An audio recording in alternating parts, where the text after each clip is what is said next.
শক্তি রয়েছে।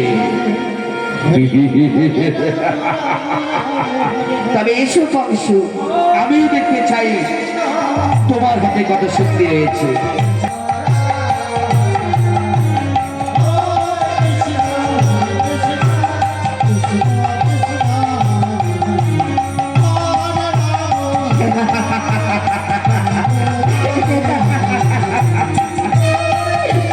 এত সহজে বংশ কিছুতেই হার স্বীকার করে নেবে না।